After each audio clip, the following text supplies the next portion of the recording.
Life wasn't easy. You didn't come from a wealthy family, did you? No, and my family was pretty much hardworking. My mother, when I was young, had 2 jobs. My father had 2 jobs.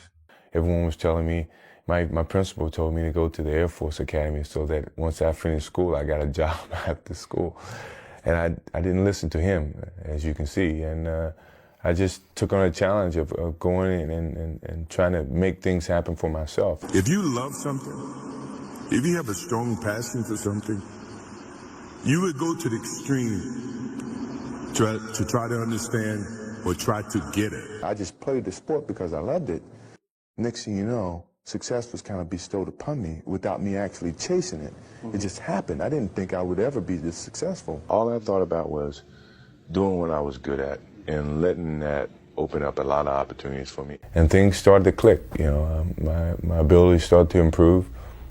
In '84, I left school after my junior season, played on the Olympic team, got the exposure on the Olympic team, stepped into the professional ranks, and everything seemed to blossom. Take a pause before you make a decision and say, what if?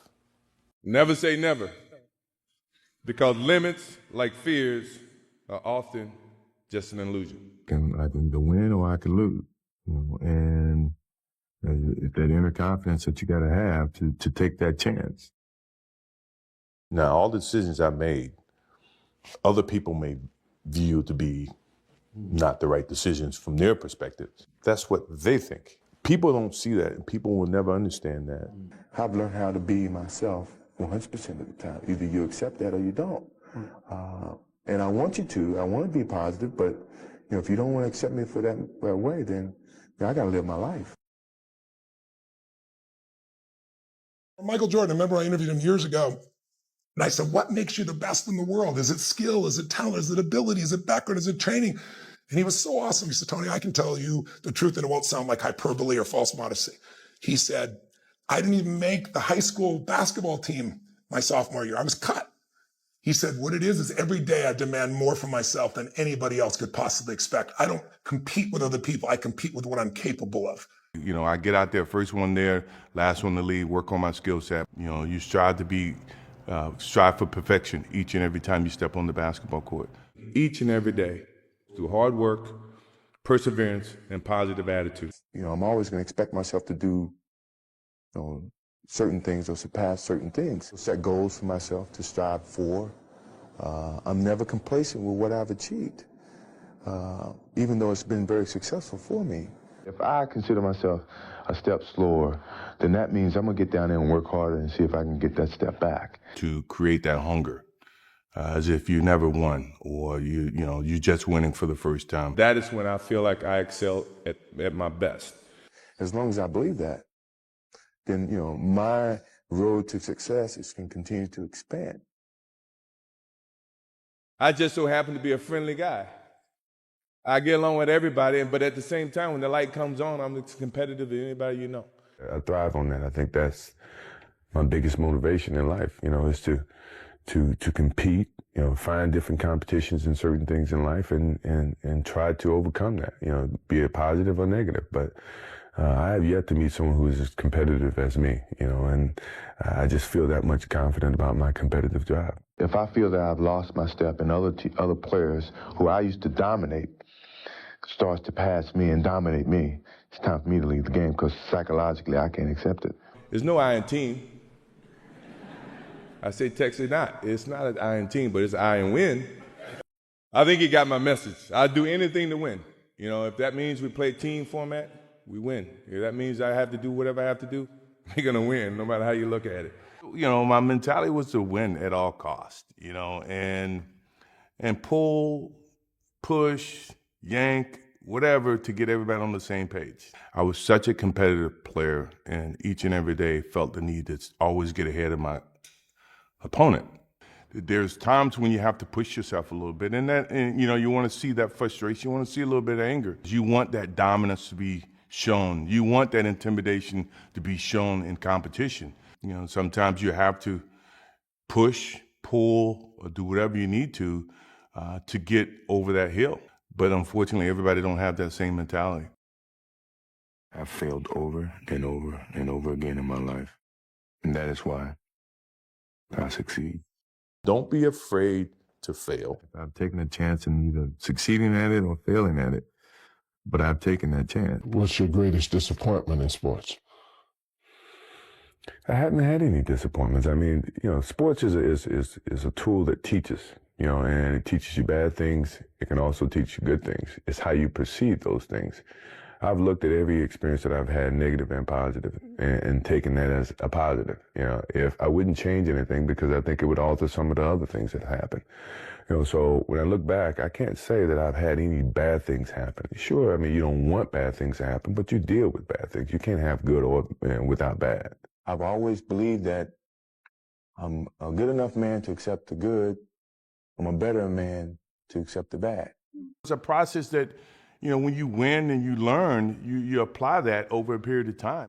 I really don't have regrets. I am a person that says, as soon as you look back in your history and you come up with something that you feel like you want to change, something else has to change. So. What about your biggest disappointment? Once again, that's the same analogy. Disappointment to me, to win, you got to lose. To be successful, you got to have something that's not successful. To be happy, you got to have disappointment. So I think all of those things have evolved and happened to make me who I am. I will not let the opportunity of failure stop me from doing something that I truly enjoy doing. But I believe, and I've always believed, that when the team is successful, everybody shines. All the individual accolades will take care of themselves. Everybody's going to blossom from this whole situation. So when I'm with my team, and you've seen it, I'm not going to be the one that overshadows everyone. I want your comments as much as his comments. If you're expecting me to carry the whole weight or speak the whole time, I don't want to do that. Because then I'm taking more of a responsibility. When you are just as adult as I am, you have an opinion just as much as I do. We need that to form this team. And the purpose of being a good teammate and the purpose of being a good team is we all have to look in the mirror and understand, okay, what can I do better to make this team better? I remember when Disney people came to me and say, well, could you do this? I'm going to Disneyland. What would you do after you just won a championship? I'm going to Disneyland. And I said, I will not do it unless you include the starting five. I mean, it was teamwork. It wasn't a one band. It was teamwork. They made me better as well. You cannot find a successful person in life who don't have an ego. That's just a part of the whole scenario. If you don't have ego, you can't have a sense of determination to achieve. That's all a part of success. How big is your ego? It's big, but it's controllable. I won't let anyone else feel it or sense it or feel threatened by it, because I am very sensitive to other people's thinking of myself and of my personality and of the way that I carry myself. So my ego would never take it to a point where it imposes on other people around me. One thing my parents taught me very well is, don't wear your reputation, don't wear your accolades, don't wear your personality on your sleeve. Let it happen, let it be you. It is who you are. Don't hide from it, but don't wear it and rub it in people's faces. We must enjoy the moment. We must reach and see and spend as much time as we can with our families and friends and the people that we absolutely love. To live in the moment means to enjoy each and every one that we come in contact with. We live in every moment. We want to dominate every little moment, and we forget about how simple life is, how simple the moment may be. I want to be able to go through a day or go through a week not worrying about what I got to do Wednesday, what I got to do Thursday, what I got to do, because I never enjoy Monday.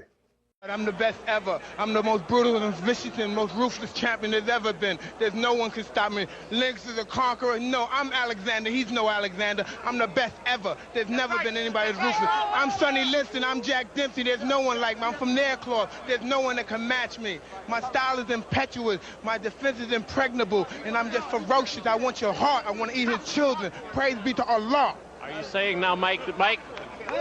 And I was like, why did you retire? You were at the top of your game. And he said, I'd done everything I wanted to do, and I had no motivation. You know what I mean? And When I got to, after the Rio Olympics, that's exactly how I felt. Because my main aim was to win 3 Olympics. That's what I wanted to do, set the bar high. And after that, my motivation kind of just went whoosh. So for me, if you have no motivation to do anything, it doesn't make any sense because you're not going to put your 100% into it. I take cold plunge every day because it's part of my routine, my journey. You know, it's not a sacrifice for me, to be honest. I enjoy to do that. Serious. I'm not saying that just to surprise the people. No. I'm enjoy to do it, this kind of stuff. Probably for some persons that a sacrifice is a nightmare, but for me, no. I really enjoy, to be honest. To be successful at anything, the truth is you don't have to be special. You just have to be what most people aren't. Consistent, determined, and willing to work for it. No shortcuts. If you look at all my teammates here tonight, it would be impossible to find better examples of men who embody that work ethic, integrity, purpose, determination, and discipline that it takes to be a champion in life. Every day is a new challenge, right? Every day is a challenge, is a day that we can prepare ourselves even more. So for us, we would call it putting money into the bank. So at the end of the year, when we had a major international competition, we could withdraw that money that we had saved throughout the year. And look, I'll be the first one to tell you, there were a lot of days where I did not want to get out of bed. And I guarantee you, if I ask the question here, if everybody is excited to get out of bed every single day, if I saw a hand, I'm going to blatantly call you a liar. Because we all know that is far from the truth. But if you have those little small goals, those little small things that get you excited when you don't want to, it's going to make it even better and even easier at the end when you're getting ready for a presentation or the end of the year or this or that, whatever event you're leading up to. It's going to make it so much easier. And I think if you look at the greats in anything that, in any walk of life, the greats do things when they don't always want to. And that's the separation. So a lot of people in general are afraid of failure. How did you become one of those people who doesn't seem to be afraid of failing? Failures, it doesn't exist. It's not existent. What the hell does that mean? Seriously, what does failure mean? It doesn't exist. It's a figment of your imagination. What does it mean? You're pulling a Jedi mind trick on me right now. I was like, does it exist? No, I'm serious. Look, I'm trying to think, how can I explain it? So, let's use happy endings, right? And then we can relate this to failure and why it's not existent. Everybody talks about, everybody wants a happy ending, right? Now let's go to the reality of it, right? Let's look at a fairy tale story. Let's look at Snow White. Mm-hmm. She gets a happy ending. She finds Prince, whatever, she goes on. She lives happily ever after. Well, I call bullshit on that because 2 months later, the fact is they had an argument and he's sleeping on the couch. Right? So the point is, the story continues. The story continues. So if you fail on Monday, the only way it's a failure on Monday is if you decide to not progress from that, right? So to me, that's why failure is not existent. Because, if I fail today, okay, I'm going to learn something from that failure and I'm going to try again on Tuesday. And I fail, and I'm going to try again on Wednesday. I want to be able to go through a day or go through a week not worrying about what I got to do Wednesday, what I got to do Thursday, what I got to do, because I never enjoy Monday. Do you view this season as a failure? Oh my God. Okay, because I'm not that up. You asked me the same question last year, Eric. Okay, do you get a promotion every year on your job? No, right? So every year you work is a failure. Yes or no? No. Every year you work towards something, towards a goal, right? Which is to get a promotion, to be able to take care of your family, to be able, I don't know, provide the house for them or take care of your parents. You work towards a goal. It's not a failure. It's steps to success. And he had like 17 or 18 championship rings. And then that was one of his quotes to all the incoming freshmen. You know what, men? My favorite ring, because they always ask me, I have 17, and what's my favorite one? The next one. The next one. And that's how we felt. We felt like you know what the next greatest win in your life is? The next one. And you know what the greatest achievement you've ever had in your life? The next one. And really that just spoke to when I went to professional football and I was able to reach the pinnacle of success at the professional sport level. And we achieved Super Bowls when I was in my second year in the pros, and then throughout, over the course of a 23-year career, there were 7, but that stuck with me the entire time because I think so many people who experience success, it's amazing. And at the same time, if you achieve it once, the question is, would you like to achieve it again? And just because you did it once, there's no certainty to anything in life. It doesn't mean you're going to win it again, or a championship, or get a promotion. You actually have to work for it, and you have to earn it. And I think there's one thing about sports that I learned was every year that you're participating and playing, you got to earn it. There's nothing that's easy. There's nothing that's given. They don't hand you a championship belt. They don't hand you a championship ring. You wouldn't want it that way anyway. Because you know why? Because it's really effing hard when you start at the bottom with everyone else and you work your ass off throughout the year. You put a lot of time and effort into it.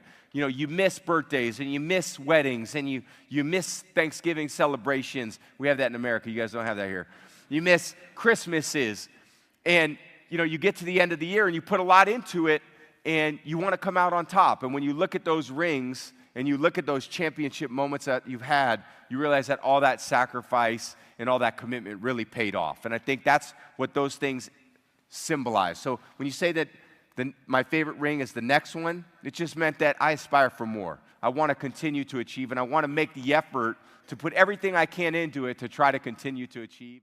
I really don't have regrets. I am a person that says, as soon as you look back in your history and you come up with something that you feel like you want to change, something else has to change. So what about your biggest disappointment? Once again, that's the same analogy. Disappointment to me, to win, you got to lose. To be successful, you got to have something that's not successful. To be happy, you got to have disappointment. The mentality of a winner, I think for me, it's always been wanting to do something different. I don't want to just exist. I want to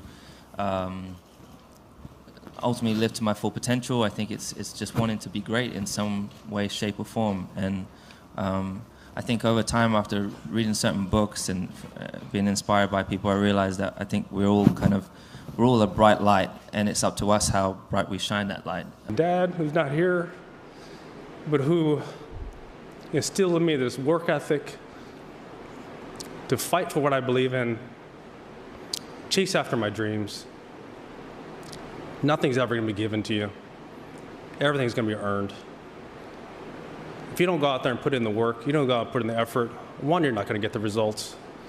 But 2, and more importantly, you don't deserve it. You didn't earn it. And so that defined my upbringing, that defined my career. Yeah. I don't care how good you are in anything. You don't have discipline, you ain't nobody. Right. You're nothing without discipline. Because you give up under the slightest struggle without discipline. 100%. Discipline is doing what you hate to do, but do it like you love it. From my experience, I found out that God, it tests you. It tests you and see how much of this you can take before you say, let's just be finished with this. You know what I mean? It wants to show you something. It wants to see how much you can take, how much you can handle of life. You say you love life, you want to live life. I'm going to show you life. Life is beautiful, but you have to accept the good and the bad as being beautiful. You can't accept the good, oh, this is beautiful. Then we lose somebody, oh, life sucks. Life is beautiful because life gave us the ability to just know them on our journey in life. We met them. We loved them. They cared about us. That's the purpose of life, just to enjoy what we had while we journeyed through it.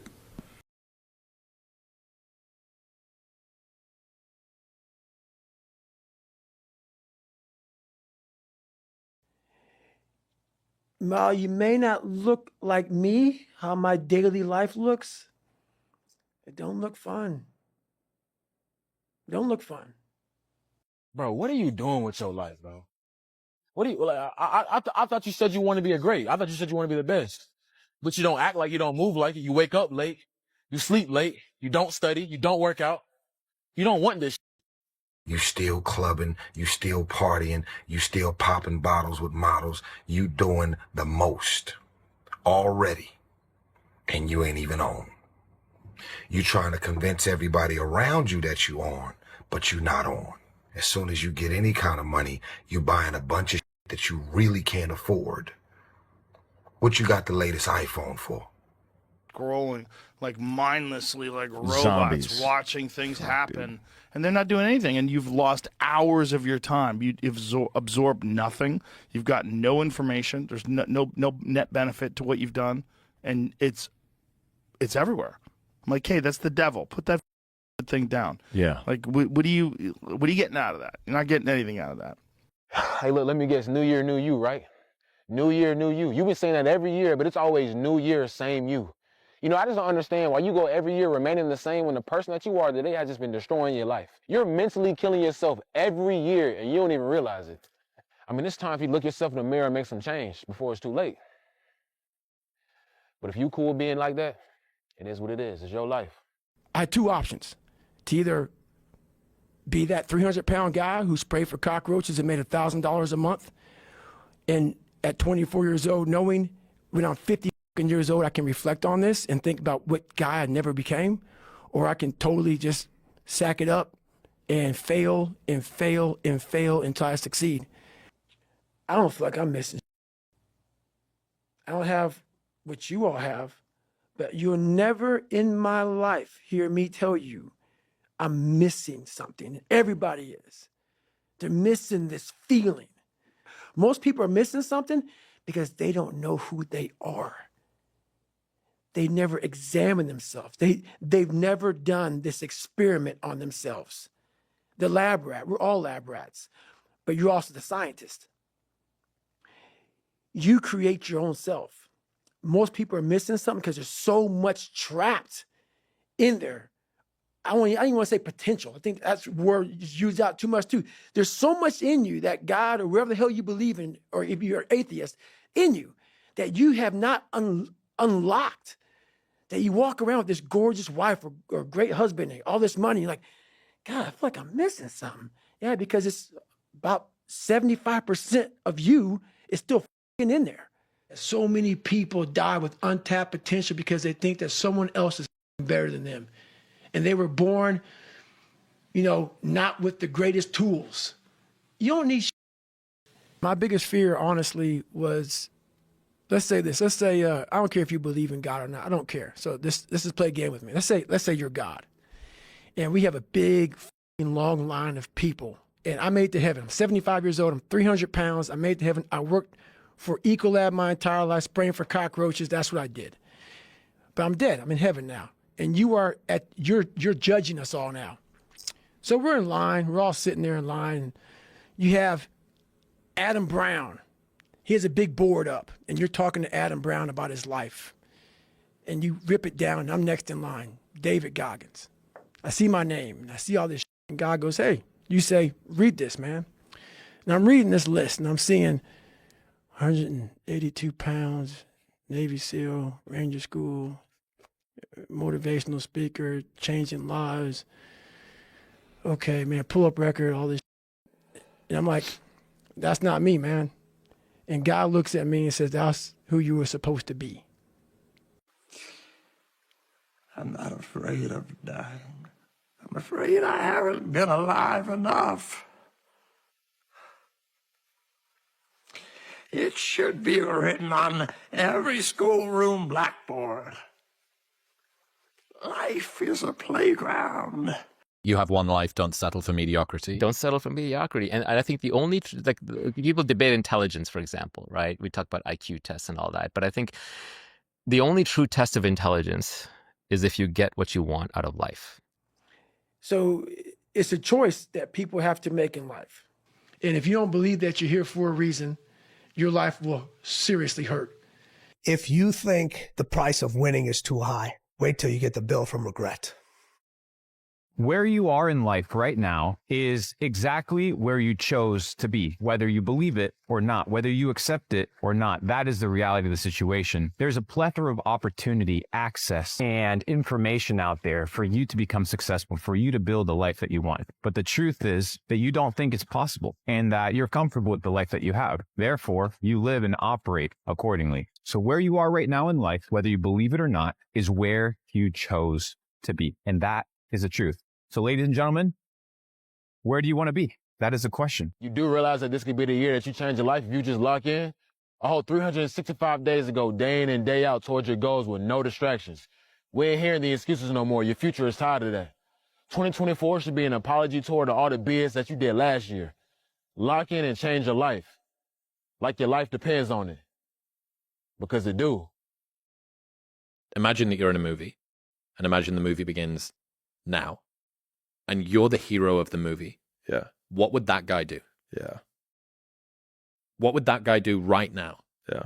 Because you are. Who's holding you back? The system, the man, the woman, the ideology, the culture, all that stuff, bro. If you want to become a high-tier individual and if you want to live life on your own terms and be the wielder of your future, the main character of your life, then you need to start moving with intention. You need to start moving and operating with a lot of power. What one big thing could that guy accomplish that would make all of the mediocrity of your life up to this point irrelevant?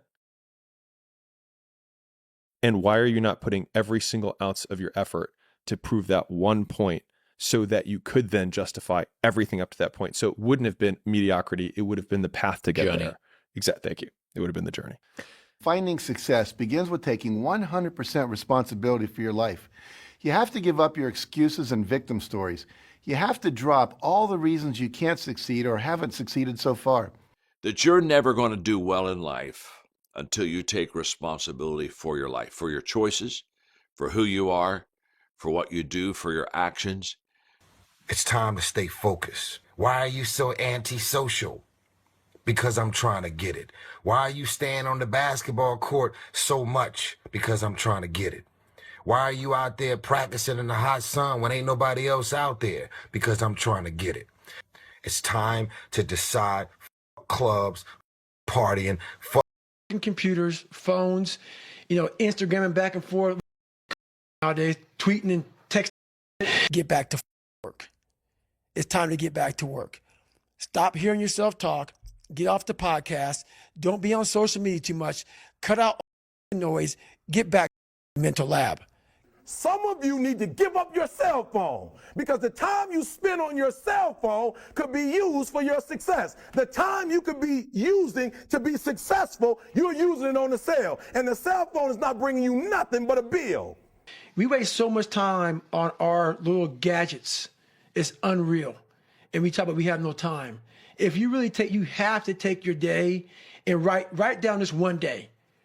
Everything you do, write that down, and you're like, my God, I am wasting so much time on frivolous. It's not even funny. I mean, it will. If it doesn't infuriate you, it should, because there's so much time. I can't get it in. Look at your schedule. You just wasted 7 hours today. I mean, and you don't have an hour a day to try to get something in for yourself.